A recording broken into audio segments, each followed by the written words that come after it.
Good evening, everybody. Good evening, sir. Good evening. आप सब लोग को याद है लास्ट क्लास में हमने क्या क्या टॉपिक्स करे थे? रिवाइज करते हैं आप लोग सेशन में आने से पहले? करते हैं रिवाइज? खुशी, सुमित, चिराग, रिवाइज करा था आपने? Yes, sir. Yes, sir. देखिए मैं आपको एक बार रिकॉल करवाता हूँ। मेरे ख्याल से मुझे याद आ रहा है कि मैंने आपको लास्ट क्लास में दो लॉज करवाई थी, एक तो गैलो-सिक्स लॉ ऑफ कंबाइनिंग वॉल्यूम्स और एक एवोगाड्रोस लॉ। यही दोनों लॉज करी थी हमने लास्ट क्लास में। सर एवोगाड्रोस लॉ हुआ नहीं था। एवोगाड्रोस लॉ तो हो गया था, एवोगाड्रोस लॉ हमने कर लिया था, मुझे याद है। Yes sir. बाकी सब लोग बताइए एवोगाड्रोस लॉ हुआ था कि नहीं? Yes, sir. Yes, Yes, sir, sir, हो हो गया हो गया था। कोई बात नहीं, मैं आपको दोबारा रिकॉल करवा दूंगा। देखो आपको याद है कि रिसेंटली जो हमने टॉपिक अभी अभी फिनिश करा है that is the laws of chemical combination. मैं आपको पहले भी कई बार रिवाइज करवा चुका हूं, एक बार फिर बता देता हूं कि laws of chemical combination is actually a group of 6 laws that tells us कि how any chemical reaction take place. जब भी कोई केमिकल कॉम्बिनेशन होता है और वेरियस रिएक्टेंट एक दूसरे के साथ रिएक्ट करके कोई प्रोडक्ट बनाते हैं, तो वेरियस रिएक्टेंट आपस में किस रेशियो में रिएक्ट करते हैं, कौन कौन से रूल्स फॉलो होते हैं, वो सारी चीजें कलेक्टिवली हमें 6 लॉज के अकॉर्डिंग बताई जाती है। ठीक है, जिसमें से सबसे पहली law of conservation of mass थी, दैट वाज क्वाइट सिंपल। उसके अकॉर्डिंग आपको पता है कि during any chemical reaction the total mass of the reactant should always be equal to the total mass of product. There should be no mass defect. Mass किसी और form में convert नहीं होना चाहिए, मास मास की फॉर्म में ही रहना चाहिए। दूसरी थी लॉ ऑफ कांस्टेंट कंपोजिशन या लॉ ऑफ डेफिनेट प्रोपोर्शंस, जो सिंपली ये कहती है कि any chemical compound is always composed of same elements combined together in same proportion by mass या in fixed proportion by mass. जैसे वाटर का example मैंने आपको बताया कि वाटर को हम किसी भी सोर्स से कलेक्ट करने, बट वी फाइंड कि water is always made up of hydrogen and oxygen, और वाटर के सैंपल में हाइड्रोजन और ऑक्सीजन हमेशा बाय मास 1:8 के रेशियो में कंबाइन होते हैं। ठीक है, फिर उसके बाद तीसरी लॉ मैंने आपको लॉ ऑफ मल्टीपल प्रोपोर्शंस बताई थी।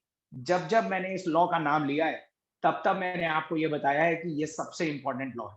Law of multiple proportion is the most important law, सबसे ज्यादा पूछी जाने वाली लॉ है, इसलिए इसकी डेफिनेशन अच्छी तरह याद रखिएगा।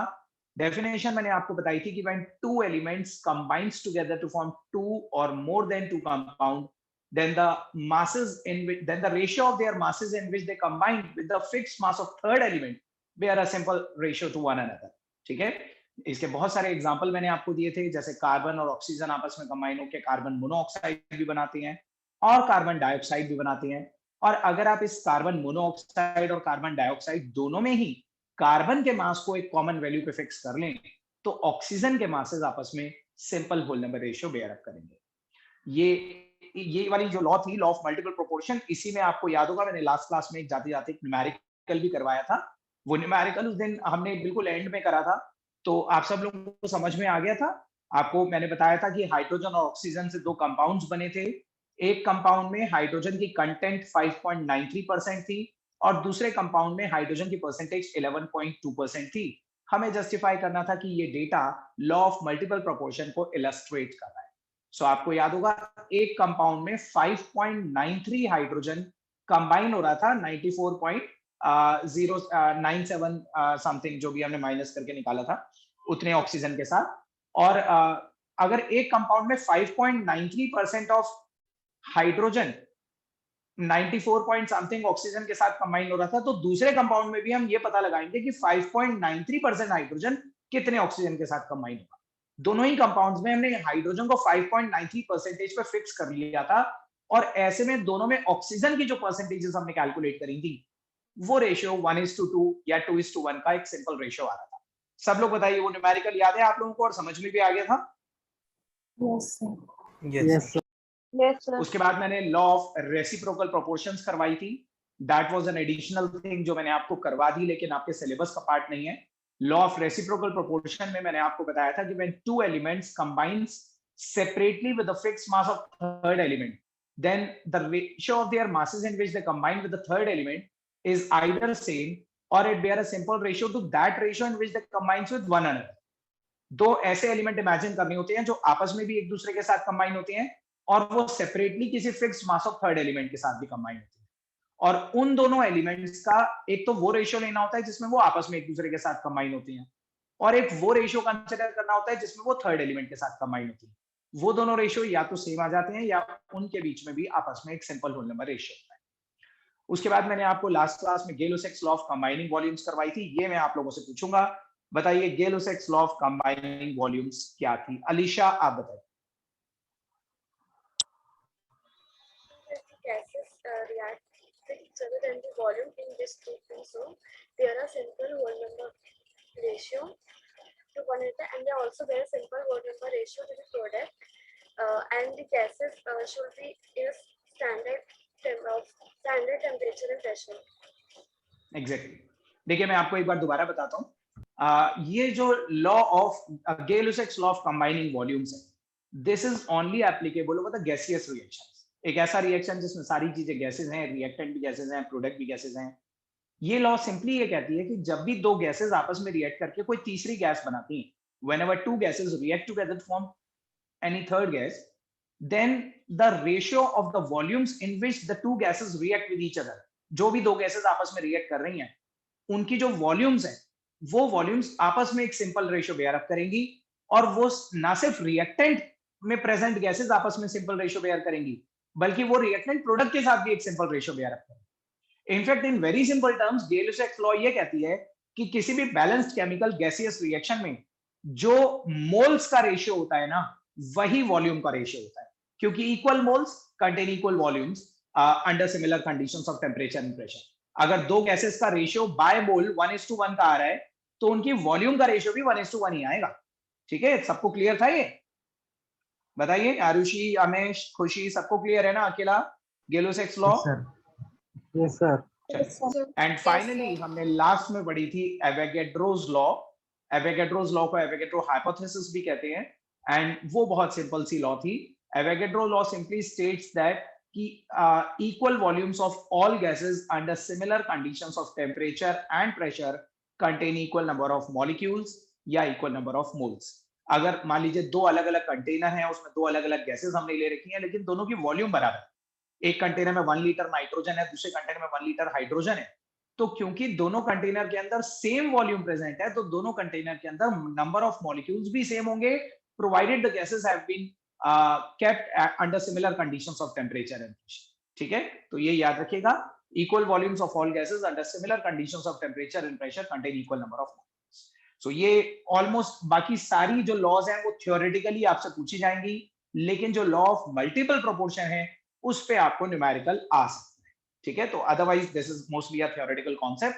और अब इस टॉपिक के बाद आज की क्लास में जो हम टॉपिक स्टार्ट कर रहे हैं, that is the last topic of this chapter.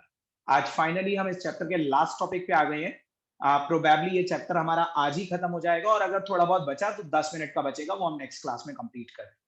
सो आज की क्लास का हमारा जो लास्ट टॉपिक हम स्टार्ट कर रहे हैं, that is measurements in chemistry. Heading डालिए आप सब लोग, measurements in chemistry. Measurements in chemistry.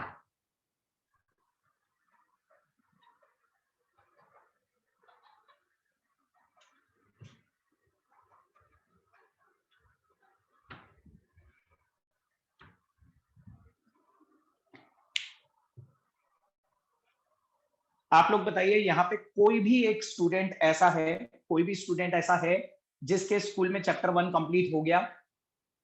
Anybody? कोई भी नहीं है? चलिए देखिए, मेजरमेंट्स इन केमिस्ट्री में क्या पढ़ना है पहले ओरली सुनिए, फिर मैं बताऊंगा। देखिए, being a student of science, आप लोग साइंस के स्टूडेंट हो, एंड साइंस के स्टूडेंट्स को अक्सर लैब में जाना पड़ता है। आप यूजुअली लैब में जाओगे, लैब में बहुत सारे एक्सपेरिमेंट्स करोगे, बहुत सारी मैथमेटिकल एनालिसिस करोगे, बहुत सारी साइंटिफिक एनालिसिस करोगे, बहुत सारी कैलकुलेशंस आपको यूजुअली करनी पड़ेगी। So being a student of science, you would be always involved in some scientific calculation, scientific observation, बहुत सारी ऑब्जर्वेशन, बहुत सारी एनालिसिस, बहुत सारा मैथमेटिकल डेटा आपको कलेक्ट करना पड़ेगा जब जब आप लैब में जाओ।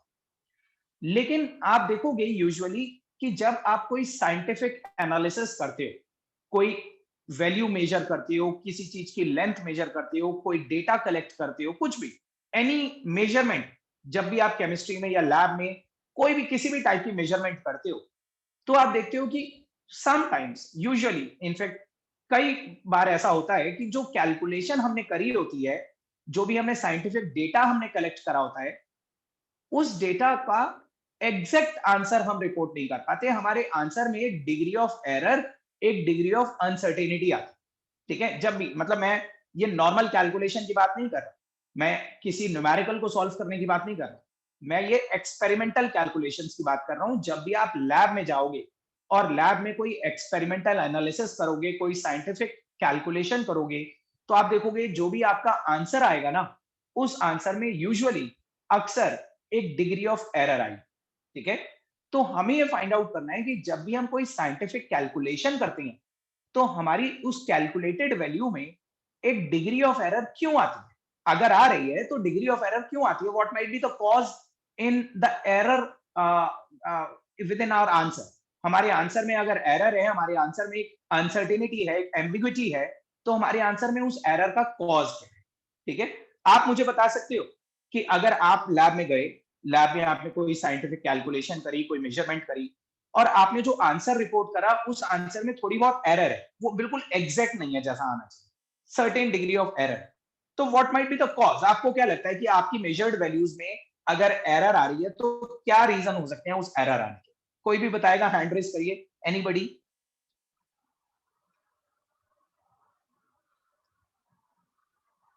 अनुरिमा बताइए। सर इंस्ट्रूमेंटल एरर, अगर उसमें कुछ प्रिसिजन में प्रॉब्लम हो या फिर वो टूटा हुआ हो। ओके, मतलब ठीक है, मैं आता हूँ इस बात पे। सोनम आप बताइए। सब पर्सनल एरर्स हो सकते हैं, मतलब कि हमसे कोई गलती हो सकती है उस को करने में, परफॉर्म करने में। बिल्कुल बिल्कुल, एग्जैक्टली, बिल्कुल सही बताया आपने। देखिए, दोनों ही रीजन आप लोगों ने सही बताए। एक्चुअली 3 रीजंस होते हैं, there might be 3 reasons behind the degree of error in our answer. अगर हम कोई आंसर रिपोर्ट कर रहे हैं, हमने कुछ कैलकुलेशन करी और उस कैलकुलेशन में कोई गलती है, कोई एरर है, तो there might be 3 reasons behind. उसके 3 रीजंस हो सकते हैं। पहला रीजन होता है the limitation of the measuring instrument. जो भी मेजरिंग इंस्ट्रूमेंट है, जो भी मेजरिंग डिवाइस है, उसकी लिमिटेशन हो सकती है। There might be a limitation in the measuring instrument. अब पहले मैं इस पॉइंट का मतलब समझाता हूं आपको कि limitation of the measuring instrument का मतलब क्या होता है। मैं सपोज करो आपके सामने एक रूलर बनाता हूं, बोर्ड पे एक स्केल बनाता हूं। सपोज कीजिए ये एक स्केल है, ये पहला पॉइंट 0 सेंटीमीटर पे है, फिर दूसरा पॉइंट 1 सेंटीमीटर का मार्क है, फिर तीसरा पॉइंट 2 सेंटीमीटर का मार्क है, फिर 3 सेंटीमीटर का मार्क है, फिर 4 सेंटीमीटर का मार्क है, एंड सो ऑन। मान लीजिए देयर इज अ रूलर, एक रूलर है हमारे पास, जिसमें जो कैलिब्रेशंस हैं वो 1 सेंटीमीटर, 2 सेंटीमीटर, 3 सेंटीमीटर, 4 सेंटीमीटर, ये वाली तो मार्क्ड है, लेकिन जो सेंटीमीटर के बीच की जो इंटरनल कैलिब्रेशंस होती हैं, मिलीमीटर्स, वो इसमें मार्क नहीं। ठीक है, मिलीमीटर्स वाली मार्किंग इसमें नहीं दिखा रखी, सीधे सेंटीमीटर टू सेंटीमीटर मार्किंग दिखा रखी। मान लीजिए मैं आपको इस टाइप का एक रूलर दे देता हूं और मैं आपको एक पेन देता हूं, मैं आपसे कहता हूं कि इस पेन की लेंथ मेजर करिए इस रूलर से। सो अगर आपको इस पेन की लेंथ मेजर करनी है, देखो ध्यान से, अगर मैं ये पेन यहां से रखता हूं, if I place this pen, आप क्लियरली देखिए, जब मैं इस पेन को यहां पे रख रहा हूं, तो ये 1 और 2 के सेंटर में लाई कर रहा है, मतलब सेंटर इन द सेंस की लाई समवेयर बिटवीन 1 एंड 2। ठीक है, ये तो दिख रहा है कि 1 से थोड़ा आगे। ठीक है, लेकिन एग्जैक्ट वैल्यू आप मेजर नहीं कर पा रहे हो क्योंकि इसमें इंटरनल कैलिब्रेशंस नहीं है। अब आप में से कोई स्टूडेंट इसे अंदाजे से 1.2 बता देगा, हो सकता है कोई दूसरा स्टूडेंट सोचे कि 1.3 है। ठीक है, कोई तीसरा स्टूडेंट 1.25 भी बता सकता है। तो अब आपको अंदाजे से काम करना पड़ेगा। ये तो आप सब लोगों को क्लियरली दिख रहा है कि 1 के आगे है और 2 से पीछे, लेकिन 1 और 2 के बीच में एग्जैक्ट वैल्यू क्या है, क्योंकि आपको रूलर में दिखाई नहीं दे रही, तो आप अंदाजे से काम करोगे। कोई 1.2 भी बता सकता है, कोई 1.3 भी बता सकता है। तो ये एरर क्यों आ रही है? ये एरर आपकी गलती की वजह से नहीं आ रही, ये limitation of the measuring device है। ये जो हमारी मेजरिंग डिवाइस है, इसकी लिमिटेशन है कि इसके अंदर इंटरनल कैलिब्रेशंस ही नहीं है, इसलिए हमें अप्रोक्सीमेशन के साथ आंसर देना पड़ रहा है। तो एरर आने का पहला कॉज समझ में आया? सब लोग बताइए यस या नो। यस तो कई बार एरर इस रीजन से आ जाती है कि जो भी इंस्ट्रूमेंट हम मेजर कर रहे हैं, जो भी मेजरिंग डिवाइस हम यूज कर रहे हैं, वो measuring device internal calibrations contain नहीं करती, उसकी एक लिमिटेशन होती है कि वो कुछ चीजों को ही मेजर कर सकती है, फाइन कैलिब्रेशंस नहीं होती हैं उसके अंदर, ठीक है। तो एक रीजन तो ये होता है। दूसरा रीजन, जैसा कि आपने बताया सोनम, कि there might be some faulty calibrations within the measuring instrument. ये जो दूसरा रीजन है ये बहुत रेयर होता है, बहुत रेयर। ज्यादातर इंस्ट्रूमेंट्स, ज्यादातर मेजरिंग डिवाइसेस जो मार्केट में अवेलेबल होती हैं वो बहुत अच्छी तरह टेस्टेड होती हैं और उसी के बाद उन्हें मार्केट में लॉन्च करा जाता है। लेकिन फिर भी कई बार बिकॉज ऑफ सर्टेन एरर, गलती की वजह से, ह्यूमन एरर की वजह से, कई बार कुछ ऐसी डिवाइसेस भी मार्केट में आ जाती हैं जिसके अंदर कैलिब्रेशंस ही गलत होती हैं, जो रॉन्गली मार्क्ड कैलिब्रेशंस होती हैं। मान लीजिए मार्केट में कोई स्केल मिल रहा है हमें और उस स्केल के अंदर ये 1 सेंटीमीटर का मार्क यहां ना लगा होके यहां लगा हुआ है, ठीक है, गलती से। मतलब ये बहुत रेयर केस होता है, लेकिन कई बार लैब में भी आप देखोगे कुछ ऐसे इंस्ट्रूमेंट्स होते हैं, कुछ मार्केट में ऐसे इंस्ट्रूमेंट्स अवेलेबल हो सकती हैं जिनके अंदर कैलिब्रेशंस रॉन्गली मार्क्ड होती है, फॉल्टी कैलिब्रेटेड होती है, वो मतलब उनकी कैलिब्रेशंस सही नहीं होती। तो अगर आप इस टाइप के रूलर को यूज करके मेजरमेंट करोगे तो ऑब्वियसली आपका आंसर गलत आएगा, ठीक है। तो पहला रीजन तो था कि रूलर तो सही था लेकिन उसकी एक लिमिटेशन थी कि उसके अंदर इंटरनल कैलिब्रेशंस नहीं थी, तो हमें अंदाजे से आंसर देना पड़ा। तो that was the limitation of the measuring device. दूसरा रीजन क्या है? The faulty calibrations in the measuring device. हमारी जो मेजरिंग डिवाइस है उसके अंदर कैलिब्रेशंस ही फॉल्टी हैं, उसके अंदर जो कैलिब्रेशंस हैं वो गलत मार्किंग शो कर रही हैं, इसलिए हमारा आंसर गलत है। तो दूसरा रीजन ये भी होता है, although this is very rare but there might be certain times कि ऐसा हो सकता है। लैब में भी आप जाओगे, कई बार आप देखोगे ऐसा हो जाया करेगा रेयरली, कोई बीकर, कोई कॉनिकल फ्लास्क, उसके अंदर जो वॉल्यूम की मार्किंग होती है वो एरर हो सकती है उसके अंदर, ठीक है। सो दूसरा कॉज ये आपको समझ में आएगा। और तीसरा कॉज होता है कि the inefficacy on the part of the experimenter. Experimenter मतलब वो पर्सन जो एक्सपेरिमेंट कर रहा है, उसमें उतनी स्किल नहीं है, उसमें उतनी एफिशिएंसी नहीं है, उसे सही से मेजरमेंट करना ही नहीं आता, इसलिए वो गलती कर रहा है, मतलब ह्यूमन एरर, ठीक है। तो तीसरा रीजन ये भी हो सकता है कि हमारे पार्ट पे गलती हो सकती है कि हमने तरीका ही गलत फॉलो करा, हमने मेजर ही गलत तरीके से करा। तो एनीवेज, कई बार आप देखेंगे कि जो भी हम साइंटिफिक कैलकुलेशंस करते हैं, जो भी हम रीडिंग्स कैलकुलेट करते हैं, कलेक्ट करते हैं किसी भी एक्सपेरिमेंट में, वो डेटा अगर गलत आ रहा है तो उस गलत डेटा के पीछे 3 रीजंस हो सकते हैं। बताइए, पहले तो यहां तक की बात आपको समझ में आई, तीनों रीजन समझ में आए? Yes sir. यस अब देखिए, आगे बढ़ने से पहले मैं पहले यहां तक का पॉइंट आपको लिखवाता हूं, फिर मैं बताऊंगा कि हमें इस टॉपिक में एक्चुअली पढ़ना क्या है, हम क्यों ये फाइंड आउट कर रहे हैं कि गलतियां क्यों आती हैं, एरर क्यों आती है, ये हम क्यों फाइंड आउट कर रहे हैं। पहले हम यहां तक लिखते हैं, मेजरमेंट्स इन केमिस्ट्री के अंडर लिखिए, मैं डिक्टेट कर रहा हूं आपको। Being a student of science, आप ऐसे लिखिए, being a student of science, being a student of science, we often deal with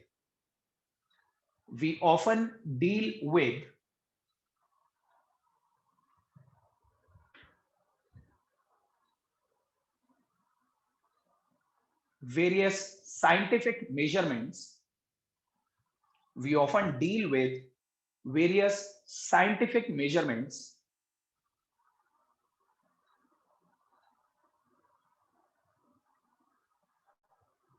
and different types of experimental analysis. And different types of experimental analysis.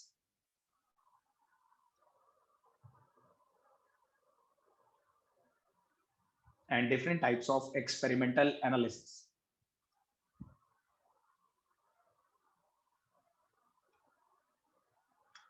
However, sometimes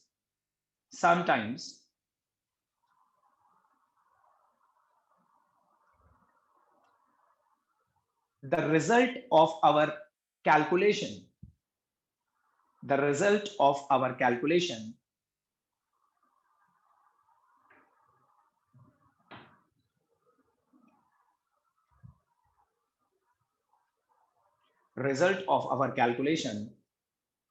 comes out to be uncertain,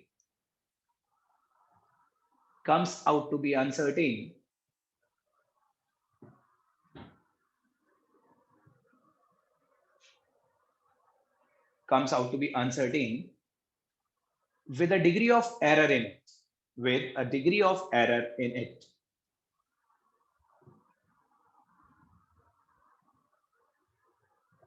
Comes out to be uncertain with a degree of error in it.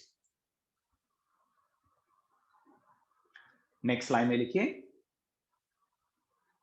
there may be three reasons. There may be three reasons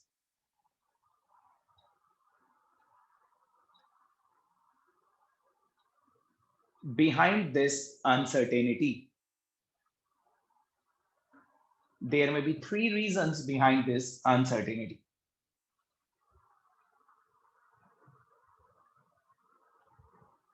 तो अगर हमारे measured answer में हमारी calculated जो final result है उसमें अगर एक डिग्री ऑफ एरर है तो उस डिग्री ऑफ एरर के पीछे तीन रीजंस हो सकते हैं और वो तीन रीजन पॉइंट वाइज लिखे। नेक्स्ट लाइन में पहला रीजन लिखिए,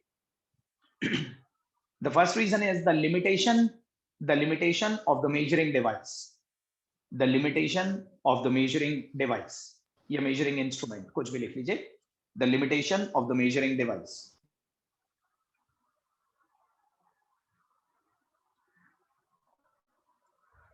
limitation of the measuring device का आपका मतलब तो समझ गए, जैसे मैंने ये रूलर का एग्जांपल दिया कि इसमें सेंटीमीटर टू सेंटीमीटर की कैलिब्रेशंस थी, लेकिन सेंटीमीटर के बीच में मिलीमीटर्स की कैलिब्रेशंस नहीं थी। तो अगर हमने कोई रूलर, कोई पेन मेजर करा या कोई भी चीज मेजर करी और वो 2 और 3 के बीच में लाई कर रही है, तो फिर हमें अंदाजे से आंसर रिपोर्ट करना पड़ेगा। तो ये इंस्ट्रूमेंट की लिमिटेशन। तो पहली लिमिटेशन तो होती है इंस्ट्रूमेंट की, कि इंस्ट्रूमेंट की लिमिटेशन की वजह से हम एग्जैक्ट आंसर रिपोर्ट नहीं कर पाते। दूसरी लिमिटेशन लिखिए, दूसरा रीजन लिखिए, द फॉल्टी कैलिब्रेशंस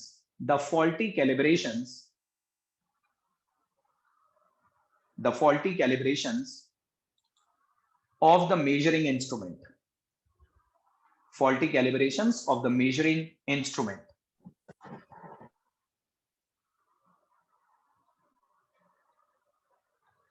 हमारे मेजरिंग इंस्ट्रूमेंट में कुछ फॉल्टी कैलिब्रेशंस हो सकती हैं। हो सकता है वो गलत मार्क्ड है, उसमें रीडिंग्स ही गलत मार्क्ड हैं, तो हम उससे कुछ भी मेजर करेंगे तो हमेशा ही गलत आंसर आएगा। Faulty calibrations of the measuring instrument. और तीसरा रीजन लिखिए, the inefficacy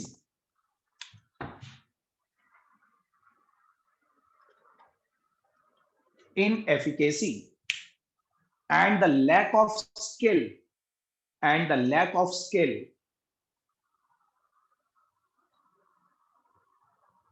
on the part of experimenter. Lack of skill on the part of experimenter.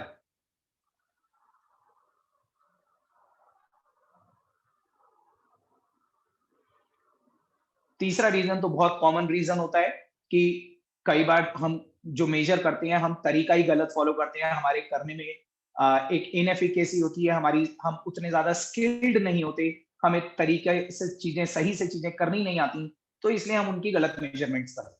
ठीक है, तो there might be three reasons behind the uncertainty, behind the degree of error in any measured answer. लेकिन next line में एक paragraph में एक statement लिखिए, next paragraph में एक स्टेटमेंट और लिखो, however we always expect our answer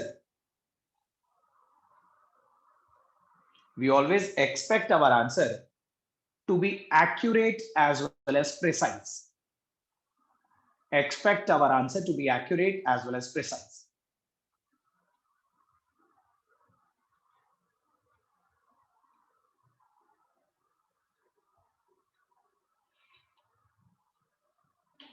Accurate as well as precise. देखिए मैंने लास्ट पैराग्राफ में क्या लिखा है, मैंने आपको बताया कि हमारे आंसर में गलती किसी भी रीजन से आ सकती है। हो सकता है हमने ही गलत मेजरमेंट कर दी या हमारे इंस्ट्रूमेंट की लिमिटेशन थी। There might be certain reason behind the error, लेकिन द फैक्ट इज दैट कि हम चाहते तो नहीं है ना कि एरर आए। हम कभी भी डिजायरेबली वी डोंट एक्सपेक्ट कि हमारा आंसर गलत आए, हम हमेशा ये चाहते हैं कि हमारा आंसर सही आए, हमारे आंसर में एक्यूरेसी भी हो और हमारे आंसर में प्रिसीजन भी। So we always expect our answer to be accurate as well as precise. अब आप सब लोग बताइए, मैंने दो वर्ड्स लिखवाए कि we always expect our answer to be accurate as well as precise, क्या आप लोगों को एक्यूरेसी और प्रिसीजन इन टर्म्स का मतलब मालूम है? Does anybody knows the meaning of accuracy as well as precision? Partha, आपने हैंड रेज करा है, कोई doubt? Yes, sir. Sir, I wanted a repetition before the word however sometimes. Sir, I missed the line. Okay. However, मैंने कहाँ पे बोला? अच्छा, however we always expect. However, we No, always. sir. The first answer जब आपने कहा था however sometimes the result of our calculations comes out to be uncertain. ठीक है, वहां से मेरे को बताइए और कोई कि मैंने क्या बोला था स्टार्टिंग की लाइन में? Types of experimental analysis. Sir आपने कहा था being a student of science, we often deal with various science measurement. Being a student of science, मैं बोलता हूँ जहाँ पे मेरे को नहीं पता चलेगा वहां पे बता दीजिएगा. Being a student of science, we often deal with various scientific measurements and experimental analysis.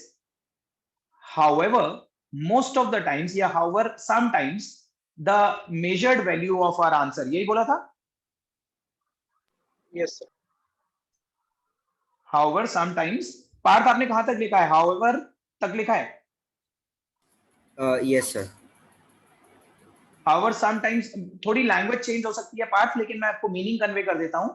However sometimes the measured value of our answer comes out to be slightly uncertain. The measured value of our answer comes out to be slightly uncertain with a degree of error in it. Yes, sir. With a degree of error in it. ठीक है? Okay. तो देखिए, मैं आपसे बोल रहा था कि हम कभी चाहते तो नहीं है ना, इंटेंशनली वी नेवर एक्सपेक्ट कि हमारा आंसर गलत है. कोई भी नहीं चाहता कि उसका आंसर गलत आए. हर पर्सन यही चाहता है कि वो उसका आंसर परफेक्ट आए, एक्यूरेट आए, प्रिसीजन हो उसके आंसर में. तो क्या आप लोगों को मालूम है कि एक्यूरेसी और प्रिसीजन का मतलब क्या होता है? Can anybody raise a hand कि एक्यूरेसी और प्रिसीजन का मतलब किसी को मालूम है?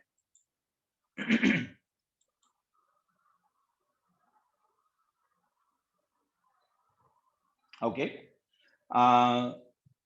सो आकांक्षा, आप मुझे बताइए, what's the meaning of accuracy?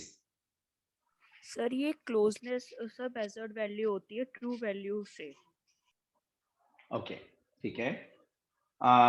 Rohit, आप प्रिसीजन का मतलब बताइए. प्रिसीजन मतलब सर आपका एकदम जो आंसर अगर पॉइंट में तो भी सर वो आपका प्रिसाइज करके आप उसको राउंड ऑफ करके आंसर बताएं. नहीं, प्रिसीजन का मतलब और clearly. Arushi, can you tell me precision? Arushi आनंद.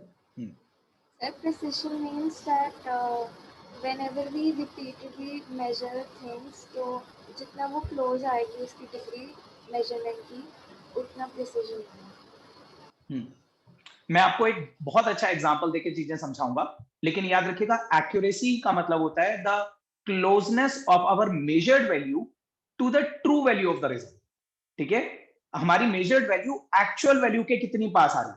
मान लीजिए इस पेन की लेंथ है से 5 इंचेस. इस पेन की लेंथ 5 इंचेस है और किसी स्टूडेंट ने इसे मेजर करा 5.05 इंचेस. 5.05. तो हम कहेंगे उसका आंसर काफी पास है, काफी close to the actual value. हाँ, अगर कोई स्टूडेंट इसे 6 इंचेस मेजर कर देगा तो हम कहेंगे उसका आंसर तो एक्चुअल वैल्यू से काफी दूर हो गया. ठीक है? तो इसकी लेंथ थी 5. अब अगर आपने 5 ही मेजर करी या 5.05 मेजर करी या 5.1 भी मेजर कर दी तो हम कहेंगे आपकी जो मेजर्ड वैल्यू है वो एक्चुअल वैल्यू से काफी क्लोज है. सो जब भी हमारा मेजर्ड आंसर हमारे एक्चुअल आंसर के काफी क्लोज होता है तो मतलब हम बोलते हैं हमारे आंसर में एक्यूरेसी. सही है? लेकिन प्रिसीजन का मतलब होता है कि अगर हमने एक ही चीज को 3 या 4 बार मेजर करा, सेम वैल्यू को हमने 3-4 बार मेजर करा और हर बार हमारी जो 3-4 मेजर वैल्यूज हैं वो एक दूसरे के काफी क्लोज आ रही है, तो हम कहेंगे हमारे मेजर करने में एक प्रिसीजन है. हम हर बार एक ही जैसी मेजरमेंट कर रहे हैं. मैं आपको एक एग्जांपल देके बताऊंगा, लेकिन सबसे पहले आप लोग एक डेफिनेशन लिखिए. हेडिंग डालिए accuracy.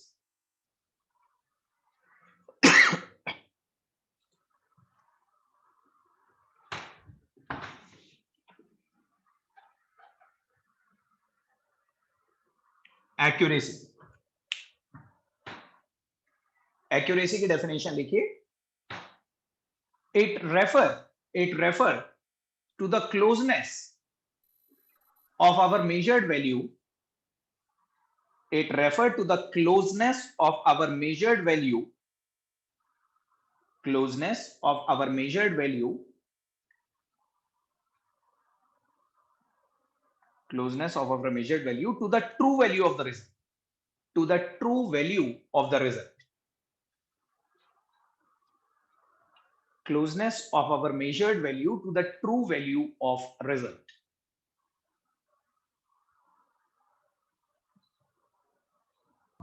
Sir, can you repeat? It refer to the closeness of our measured value, closeness of our measured value to the true value of result, to the true value of result. हमारी जो measured value है वो actual answer के कितनी पास है। जो true value है, true value मतलब जो एक्चुअल आंसर है, हमारा जो मेजर्ड आंसर है वो एक्चुअल आंसर के जितना पास होगा हम कहेंगे उतना ज्यादा एक्यूरेसी है हमारे आंसर। तो it refer to the closeness of our measured value to the true value of result. सब लोग बताइए इस डेफिनेशन का मतलब भी समझ में आ रहा है सबको? Yes, sir. Yes, sir. Yes, sir. Okay. और दूसरा लिखिए precision.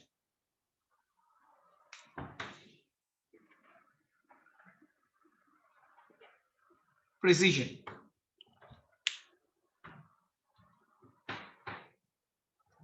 it refer to the closeness, it refer to the closeness, refer to the closeness of various measured values, closeness of various measured values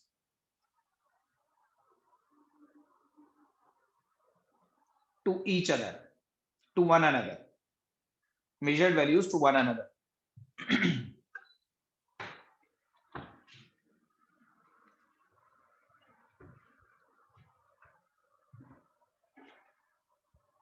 बताइए precision का मतलब भी आप सब लोगों को समझ में आया?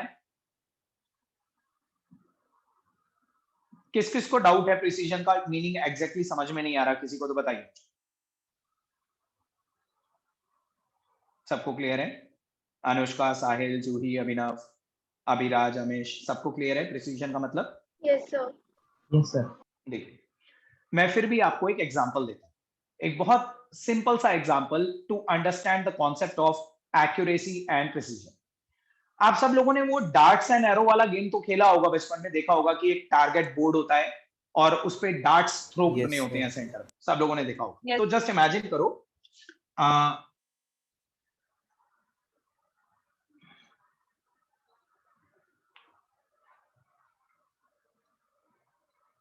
कंसिडर करिए this is the target board. ये सर्कल मैंने अप्रोक्सीमेटली बनाए हैं, आप जरा मैनेज करिए इनसे। ये एक टारगेट बोर्ड है और ये इसका सेंटर पॉइंट है और मैं आपको किसी एक स्टूडेंट को 3 डार्ट्स देता हूं। आई प्रोवाइड यू 3 डार्ट्स और मैं आपको बोलता हूं इस पॉइंट पे आपको हिट करना है। किसी एक स्टूडेंट को 3 डार्ट्स दिए गए। सपोज करो किसी स्टूडेंट ने सबसे पहला थ्रो डार्ट्स जब थ्रो करा तो उसका डार्ट यहां पे आके लगा, उसकी पहली थ्रो यहां पे लगी। फिर मैंने उसे दोबारा चांस दिया, उसने दोबारा थ्रो करा, दोबारा दूसरी बार में उसका यहां पे लग गया थ्रो। फिर मैंने उसी स्टूडेंट को एक तीसरी चांस दी, तीसरी बार जब उसने थ्रो करा तो उसका थ्रो यहां पे जाके लग गया। तो आप देखिए जरा उसके तीनों थ्रोज एक्चुअल टारगेट से काफी दूर हैं, यानी कि उसकी जो तीनों वैल्यूज हैं, मेजर्ड वैल्यूज या कैलकुलेटेड वैल्यूज, वो एक्चुअल वैल्यू से काफी दूर हैं। तो उसके थ्रो में एक्यूरेसी नहीं, this throw is not at all accurate, क्योंकि ये तीनों थ्रोज एक्चुअल टारगेट से काफी दूर है, तो एक्यूरेसी तो नहीं है। और ऊपर से इसके तीनों थ्रोज एक दूसरे से भी काफी दूर हैं।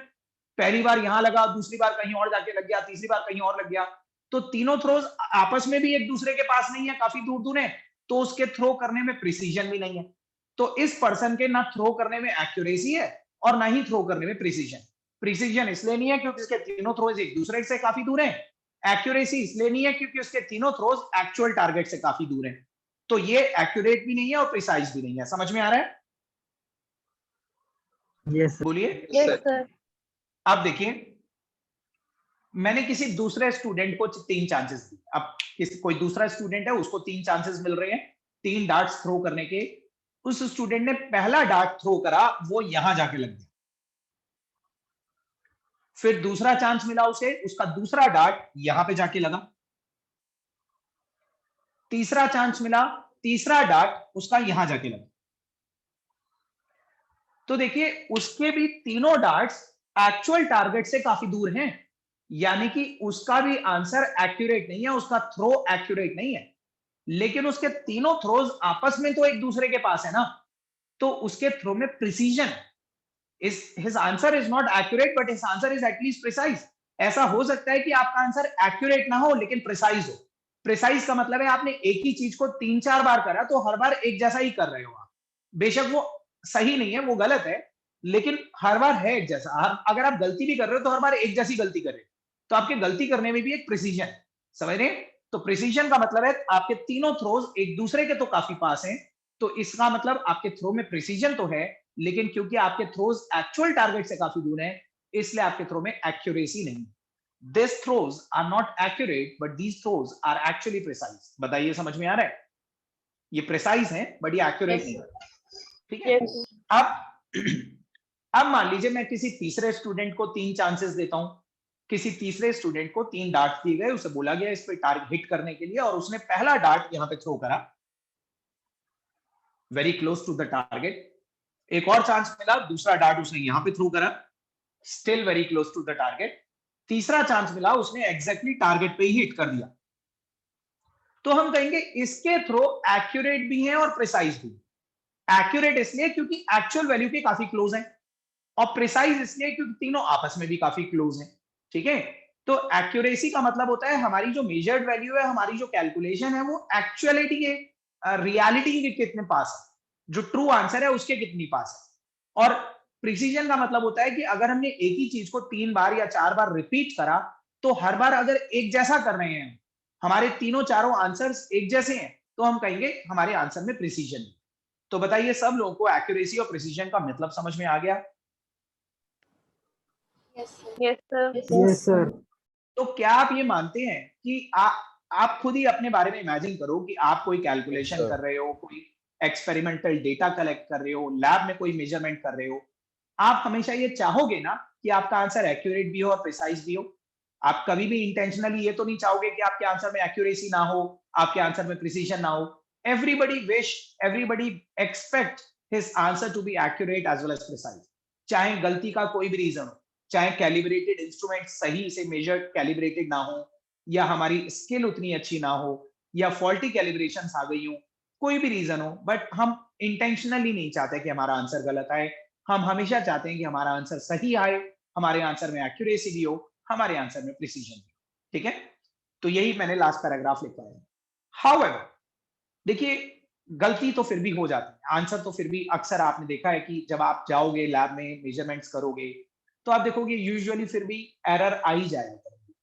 तो अगर आपके आंसर में किसी भी रीजन से एरर आ गई, तो आपको ये सीखना है कि how to report that answer in a best possible manner so as to minimise the degree of uncertainty. देखिए, आंसर को रिपोर्ट करने का भी एक तरीका होता है। अपने आंसर को हमेशा इस तरह से रिपोर्ट करना होता है, इस तरह से कन्वे करना होता है कि उसके अंदर जो डिग्री ऑफ एरर है ना, डिग्री ऑफ अनसर्टेनिटी, वो मिनिमाइज हो जाए। ठीक है? एक पैराग्राफ और लिखिए। एक्यूरेसी और प्रिसीजन की डेफिनेशन लिख ली ना आप लोगों ने? Yes, sir. Yes. उसके नीचे एक और पैराग्राफ लिखिए। However,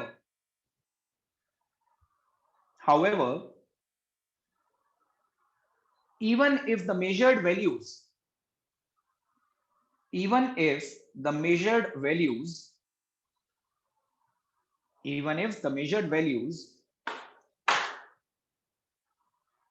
are not very precise and accurate,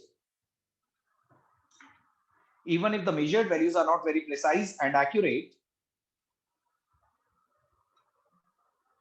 measured values are not very precise and accurate, then also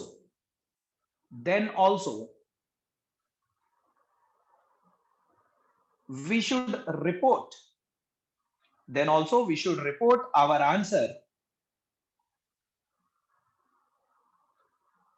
We should report our answer in such a manner,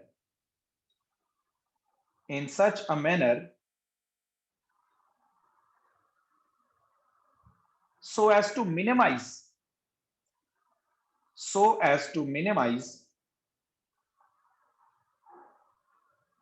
the degree of uncertainty in it. So as to minimize the degree of uncertainty in it.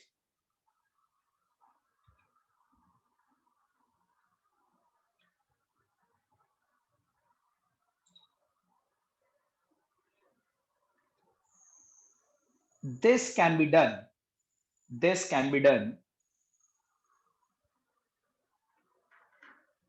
with the help of significant figures. This can be done with the help of significant figures.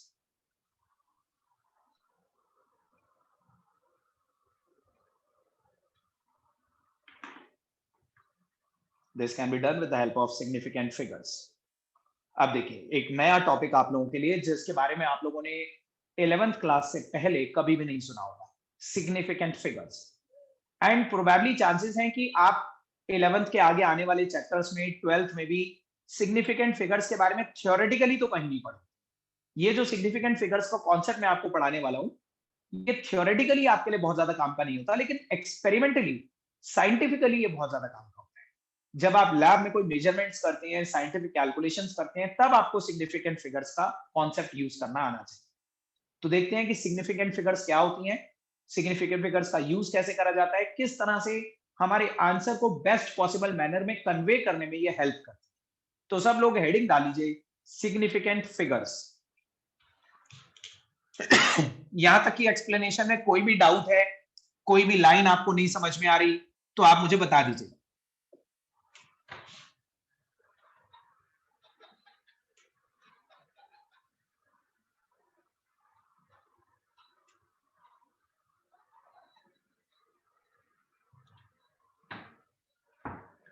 आप में से काफी लोग अपने school में significant figures का concept पढ़ चुके होंगे या पढ़ रहे होंगे प्रेजेंटली। क्या आप में से किसी को सिग्निफिकेंट फिगर्स की शॉर्ट फॉर्म बताई गई कि इन शॉर्ट इसे क्या बोलते हैं? किसी को मालूम है सिग्निफिकेंट फिगर्स को? Anybody? Significant figures in short are known as sig figs. sig figs.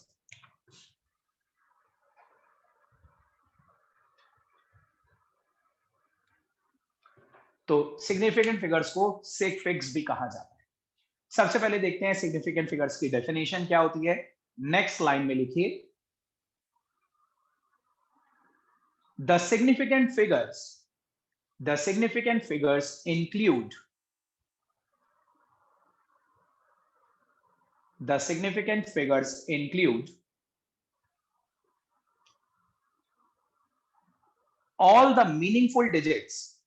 include all the meaningful digits,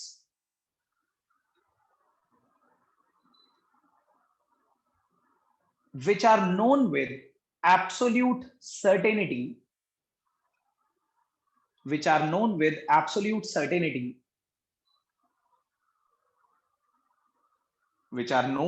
absolute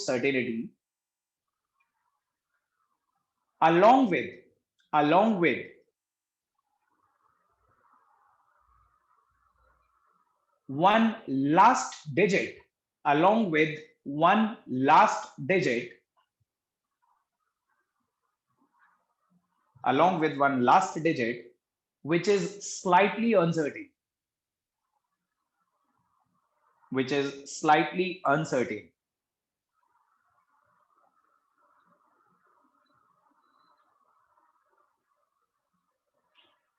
एक बार मैं डेफिनेशन रिपीट कर रहा हूं, दोबारा से चेक कर लीजिए, इन केस अगर किसी का मिस हुआ है तो उसे कवर अप करिए। The significant figures include all the meaningful digits which are known with absolute certainty, along with one last digit which is slightly uncertain, along with the one last digit which is slightly uncertain. सबने लिखा? पूरी add हो गई definition? अब वो लोग hand raise करिए जिसे ये डेफिनेशन पढ़ के समझ में नहीं आ रही, इस डेफिनेशन से रिलेटेड कोई भी डाउट है, छोटा सा भी हो सकता है, प्रोबेबली चांसेस हैं कि काफी लोगों को समझ में ना आ रही हो, तो बताइए किस किस को ये मीनिंग समझ में नहीं आया कि मैंने क्या लिखा है?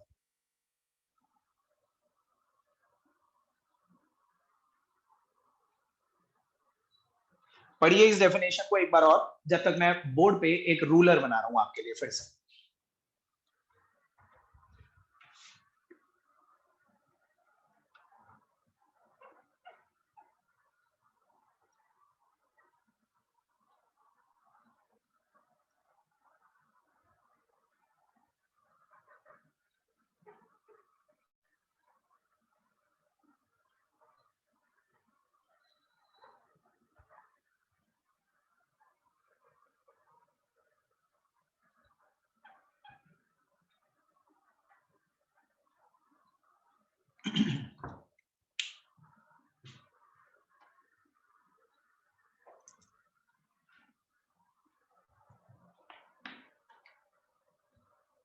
बस एक हैंड रेज हुआ है, बाकी सबको समझ में आ गया ये डेफिनेशन?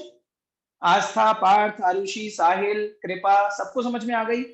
अभिराज, हमेश, अनन्या, कोई मुझे समझा सकता है फिर कि इसका क्या मतलब है कि all the meaningful digits which are known with certainty plus one last digit which is slightly uncertain? ये लास्ट डिजिट कौन सी होती है स्लाइटली अनसर्टेन, ये क्या मतलब होता है, कोई समझा सकता है?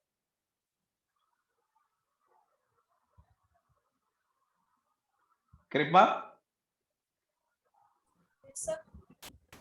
आपको डाउट है या समझ में आ गया? सर लास्ट का जो वन लास्ट यूनिट वाला समझ नहीं आ रहा बस। ठीक है, और सभी बताइए समझ में आ रहा है कि नहीं आ रहा? अदरवाइज मैं समझाता हूं आपको कोई एग्जांपल लेके। Let me find out something.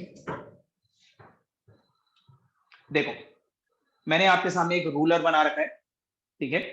इस रूलर में आप देख सकते हो इंटरनल कैलिब्रेशंस, 0 सेंटीमीटर, फिर ये मिलीमीटर्स भी मार्क्ड हैं, ये बिल्कुल सेंटर पॉइंट है 0.5, फिर ये 1 हो गया, ये 1.5 हो गया, ये 2 हो गया, ये 2.5 हो गया, 3 हो गया एंड सो ऑन, ठीक है? ये रूलर आपको दिख रहा है। मैंने आपके सामने ये पेन लिया और मैं आपसे कहता हूं इसकी लेंथ मेजर करो। जस्ट इमेजिन कि हम इस पेन को यहां पे पुट करते हैं। आप देखिए जरा ध्यान से, क्या आप देख सकते हैं कि ये पेन की लेंथ 0.9 और 1 के बीच में कहीं लाई कर रही है? दिख रहा है आपको clearly? This is not exactly at 1 centimetre, ये 0.9 और 1 के बीच में लाई कर रही है। अब 0.9 और 1 के बीच में अगर लाई कर रही है, या मैं थोड़ा सा और इसे बड़ा कर देता हूं और प्रोबेबली मान लो मेरे हाथ में और बड़ी स्टिक होती, सपोज करो, ध्यान से देखिए, थोड़ा और बेटर एक्सप्लेन करने के लिए मैं थोड़ा सा और इसे लेंथ बढ़ा देता हूं। मैंने इतना कर दिया, ठीक है? आप देखिए, इट इज लाइंग समवेयर, मान लीजिए मैं स्टार्टिंग से रखता हूं और ये बताओ ये आपके हिसाब से कहां पे लाई कर रहा है? बताओ, जो भी आपको दिख रहा है, जितना भी आपको देख पा रहे हो, 1.2 और 1.3 1.2 और 1.3 के बीच में लाई कर रहा है। सब देख रहे हैं, it is not exactly at 1.2, ये एग्जैक्टली 1.2 पे नहीं है, थोड़ा सा 1.2 के आगे दिख रहा है। सबको दिख रहा है ये? Yes sir. तो देखिए, अब कोई स्टूडेंट, आप में से किसी को मैं बोलता हूं कि बताइए इसकी लेंथ मार्क करिए, तो आप में से कोई स्टूडेंट इसे लिख सकता है 1.21 और कोई स्टूडेंट लिख सकता है 1.22। भाई 1.2 तक तो आपको दिख रहा है, श्योर है कि 1.2 तक तो कंफर्म है, और 2 और 3 के बीच में है, ठीक है? तो 1.2 तक तो इसमें सर्टेन है कि 1.2 तो हम एब्सोल्युटली सर्टेन है कि इतनी लेंथ तो है ही। लेकिन उसके बाद वाली जो डिजिट है, ये हमने जो तीसरी डिजिट है, ये तो हमने अंदाजे से बताई है ना, हमें 1.2 तक तो दिख रहा है, लेकिन आपने, क्योंकि आपको दिख रहा है 2 और 3 के बीच में लाई कर रहा है, तो आप में से कोई स्टूडेंट इसे 1.21 रिपोर्ट कर सकता है, कोई दूसरा स्टूडेंट अपनी अंडरस्टैंडिंग के हिसाब से 1.22 रिपोर्ट कर सकता है, हो सकता है कोई स्टूडेंट 1.23 रिपोर्ट कर दे, ठीक है? तो इस आंसर में, ये जो हमने आंसर रिपोर्ट करा है, मान लीजिए ये आंसर रिपोर्ट करा, तो इस आंसर में क्या हम कह सकते हैं, पहली 2 डिजिट्स तो एब्सोल्युटली सर्टेन, 1.2 के बारे में तो एब्सोल्युटली श्योर है, यहां तक तो पेन आ ही रहा था, यहां तक तो लेंथ आ ही रही थी। इसके आगे वाली जो डिजिट है ना, ये स्लाइटली अनसर्टेन है, ठीक है, इसमें अनसर्टेनिटी है। ये हो सकता है कि 2-1 था, हमने गलती से 2-3 रिपोर्ट कर दिया हो, या 2-2 था, हमने 2-3 रिपोर्ट कर दिया हो। तो हमारे इस आंसर में 3 सिग्निफिकेंट फिगर्स हैं। इन 3 सिग्निफिकेंट फिगर्स में 2 तो एब्सोल्युटली सर्टेन है और लास्ट वाली स्लाइटली अनसर्टेन है। तो आप समझ रहे होंगे सिग्निफिकेंट फिगर्स का क्या मतलब होता है। सिग्निफिकेंट फिगर्स का मतलब होता है आपको हमेशा अपना आंसर इस तरह से रिपोर्ट करना होता है कि आपके आंसर में सारी सर्टेन डिजिट आए प्लस एक अनसर्टेन डिजिट आए, एक से ज्यादा अनसर्टेनिटी आपको रिफ्लेक्ट नहीं करना। समझ रहे हैं आप इस चीज को। So the significant figure include all the meaningful digits which are known with absolute certainty plus one last digit which is slightly uncertain। ठीक है, आंसर को रिपोर्ट करने का तरीका, किसी भी मेजरमेंट, जब भी आपने कोई साइंटिफिक कैलकुलेशन करी, कोई मेजरमेंट करी, कोई डिवाइस आपने यूज करी, उससे जो भी आप मेजरमेंट करते हो, तो उस मेजरमेंट को रिपोर्ट करने का तरीका ये होता है कि आपके आंसर में जो अनसर्टेन वाली डिजिट है वो एक ही होनी चाहिए, एक से ज्यादा नहीं होनी चाहिए। 1.2 तक तो वी वर एब्सोल्युटली श्योर, 1.2 और सिर्फ 1.2 भी नहीं रिपोर्ट करना, फिर भी वो गलत हो जाएगा। एक अनसर्टेन डिजिट होनी चाहिए ताकि पढ़ने वाले को पता चल जाए कि डिग्री ऑफ एरर किस लेवल तक हो सकती है। सो 1 अगर आपने सिर्फ 1.2 रिपोर्ट कर दिया, मान लीजिए किसी स्टूडेंट ने सिर्फ 1.2 रिपोर्ट कर दिया, तो 1.2 रिपोर्ट में तो फिर 1 सर्टेन माना जाएगा, ये 2 भी अनसर्टेन मान लिया जाएगा। तो ये याद रखिएगा, all the meaningful digits which are known with absolute certainty plus one last digit which is slightly uncertain, उन सब को मिला के बनती है सिग्निफिकेंट फिगर्स। सब लोग बताइए, one last digit which is slightly uncertain, उसका मीनिंग आपको समझ में आया कि नहीं आया? Yes sir. चलिए, दैट्स गुड। अब आगे बढ़ते हैं। देखो, आपको इस टॉपिक में ये भी सीखना है कि how to calculate the number of significant figures. हमें ये कैसे पता चलता है कि एक, मान लीजिए मैं आपके सामने कोई रिजल्ट लिख देता हूँ, कोई वैल्यू लिख देता हूँ, और मैं आपसे कहता हूँ कि बताइए इसमें कौन कौन सी डिजिट्स सिग्निफिकेंट है, कौन कौन सी इनसिग्निफिकेंट है। तो सिग्निफिकेंट फिगर्स को आइडेंटिफाई करने का तरीका क्या होता है, और ये सबसे इंपॉर्टेंट टॉपिक है। इस पे बेस्ड क्वेश्चन आएंगे आपको एग्जाम में, जो अब मैं करवाने जा रहा हूं। आप एक हेडिंग डालिए, rules for calculating the significant figures. Rules for calculating the significant figures, ये बहुत इंपॉर्टेंट टॉपिक है। Rules for calculating the significant figures.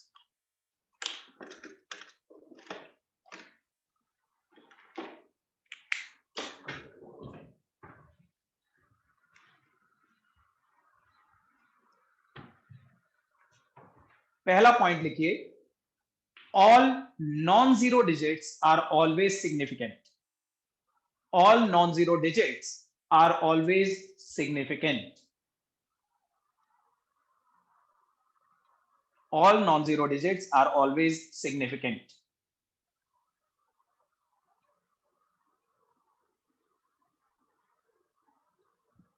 जितनी भी नॉन जीरो डिजिट्स होती है ना, वो हमेशा सिग्निफिकेंट होती है। मतलब कहीं पे भी कोई आंसर लिखा हुआ है, से 1.2135, तो ये सारी नॉन जीरो डिजिट्स हैं, इसमें कोई जीरो तो है नहीं।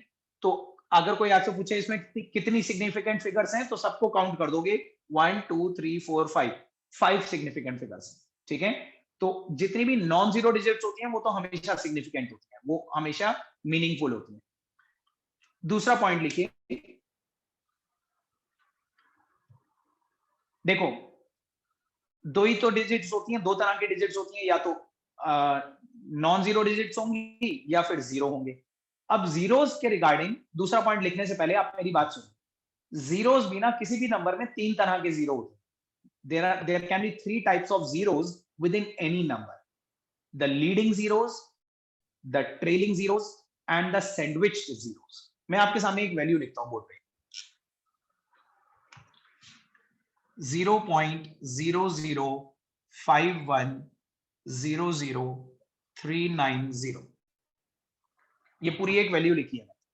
अब इस वैल्यू में ये वाले जो जीरो है ना, ये वाले दो जीरो है, कोई भी ऐसा जीरो जो नॉन जीरो डिजिट्स के बीच में आता है। देखो 1 भी नॉन जीरो डिजिट है, 3 भी नॉन जीरो डिजिट है, तो दो नॉन जीरो डिजिट के बीच में आने वाले जो जीरोस होते हैं ना, उन्हें हम बोलते हैं सैंडविच्ड जीरोस या ट्रैप्ड जीरोस। इन्हें बोलेंगे trapped zeros.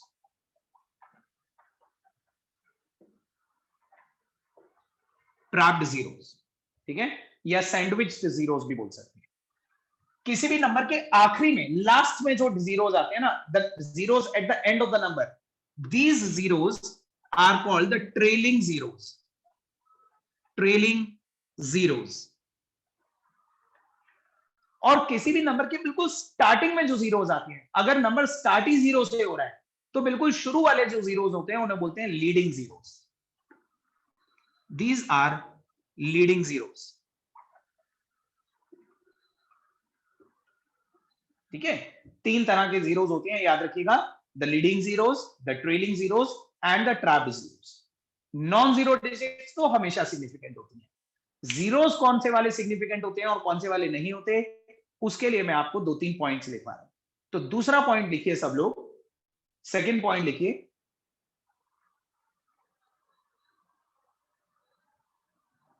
the leading zeros are never significant. Leading zeros are never significant. किसी भी आंसर में लीडिंग जीरोस कभी भी सिग्निफिकेंट नहीं होते, बल्कि मतलब जो स्टार्टिंग में जीरोस लिखे जाते हैं, जैसे कोई आंसर है 0.00251, इसमें कोई आपसे पूछे कितनी सिग्निफिकेंट डिजिट्स हैं, तो सिर्फ ये वाली तीन गिनेंगे आप, 2, 5 and 1, 3 significant digits, because leading zeros are never significant. क्या मतलब होता है इस बात का जब हम बोलते हैं दे आर नॉट सिग्निफिकेंट? कोई बता सकता है कि leading zeros are not significant इसका मतलब क्या होता है? मतलब ये जो जीरोस है ना, ये सिर्फ आपके डेसिमल पॉइंट को इंडिकेट करने के लिए लगाए गए। आप अपने आंसर को बिना इनके भी रिपोर्ट कर सकते हो। आप सब लोग बताओ, क्या मैं इसी आंसर को ऐसे रिपोर्ट कर सकता हूं? 2.51 into 10⁻³ बताओ। Yes sir. तो आप देखिए, इसका मतलब वो जीरो काम के नहीं थे ना, उन जीरो के बिना भी तो मैं अपने आंसर सेम वैल्यू को मैं उन जीरो के बिना भी कन्वे कर सकता हूं ना। तो that's why these zeros are not significant. तो जो लीडिंग जीरोस होते हैं ना, शुरू में आने वाले जीरोस होते हैं, वो सिग्निफिकेंट नहीं होते, वो सिर्फ आपके डेसिमल की पोजीशन को इंडिकेट करने के लिए वहां पे लगाए गए। तो leading zeros are never significant, ये बात याद रखिएगा। तीसरा पॉइंट लिखिए, the zeros between the two non-zero digits, the zeros between the two non-zero digits, zeros between the two non-zero digits are always significant. Zeros between the two non-zero digits are always significant.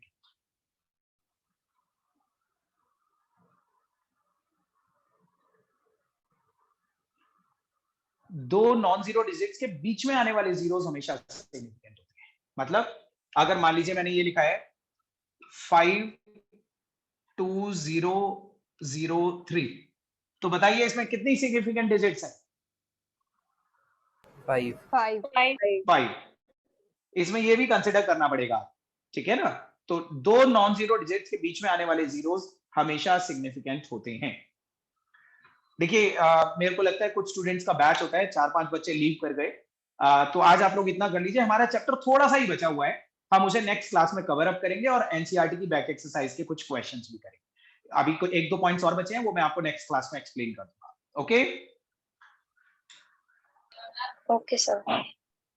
Good evening everyone. Good evening sir. Evening sir.